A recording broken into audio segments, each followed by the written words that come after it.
La solidarité se concrétise autour des victimes de l'incendie de dimanche dernier au quartier Akeme-Djogoni. Le premier à manifester cette solidarité, c'est Vincent de Paul Ngonjo, le député du premier siège du 3e arrondissement. Il a remis symboliquement 10 matelas de 2 places aux victimes, un geste reçu avec beaucoup d'émotion et une très grande reconnaissance. Nous sommes très contents du geste de l'honorable Vincent de Paul Ngonjo, le député de notre arrondissement et du premier siège, pour le geste qu'il vient de faire en nous.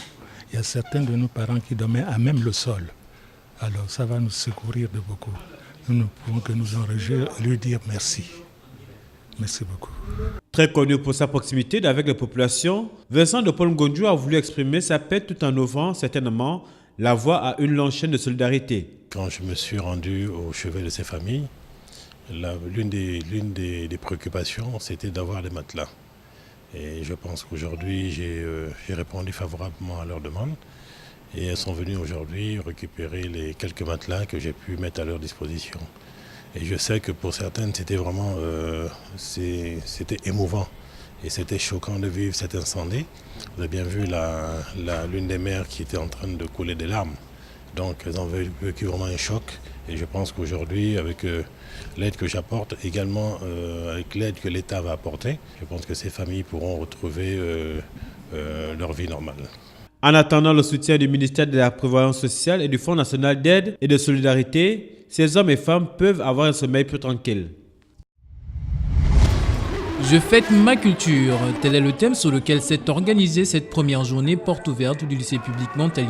Un événement rythmé par des chants, danses et scènes théâtrales qui ont su émerveiller le public venu nombreux. Une journée qui a également permis aux élèves de cet établissement d'exprimer leur talent culinaire à travers l'exposition des plats du terroir. Le jury nous en donne quelques détails. Les filles n'ont plus l'ambition de faire de la cuisine. Pour elles, c'est avoir des marmites électriques, avoir des cuisiniers, avoir du personnel qui travaillerait pour elles. Donc nous, à l'école, au lycée, on a dans l'enseignement d'économie familiale une branche d'art culinaire justement pour inciter les élèves à repartir aux bases.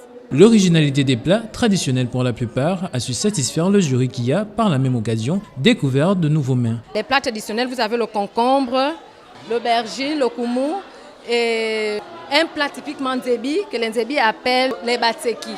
Les batseki, c'est un plat amer. Voilà, c'est amer mais c'est très nourrissant.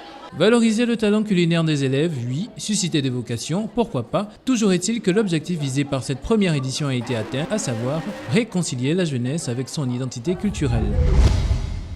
Ancien international français, Alain Bogossian est vainqueur de la Coupe du Monde 98 et vainqueur de la Coupe d'Italie en 1999 avec Parme. Au poste de milieu de terrain, il a également joué à l'Olympique de Marseille en France, à Naples et à la Sampdoria de Gênes en Italie avant de débarquer à l'Espagnol de Barcelone en Espagne. En tant qu'entraîneur, il a été l'adjoint de Raymond Domenech et de Laurent Blanc entre 2008 et 2011.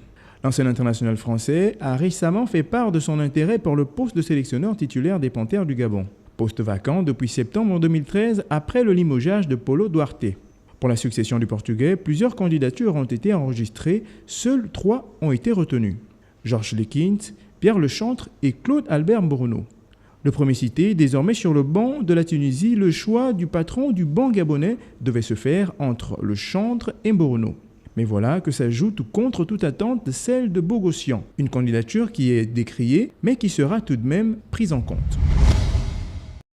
À la suite de la visite du pôle cadet de handball par 2 émissaires de solidarité olympique, accompagnés du président du comité national olympique et de la présidente de la fédération gabonaise de handball, la délégation a eu droit au gymnase du lycée national Léomba à un mini-tournoi dont l'une des rencontres chez les filles opposait l'équipe de Soduco à celle de Réveil. Score final, 16 pour Soduco contre 13 pour Réveil. Je suis fière parce qu'on a gagné. On a pu jouer contre les filles de Réveil. Parce que dans notre club aussi, il y avait des nouvelles. Malgré les nouvelles, on a pu au moins avoir une force. Donc je suis fière parce qu'on a pu gagner.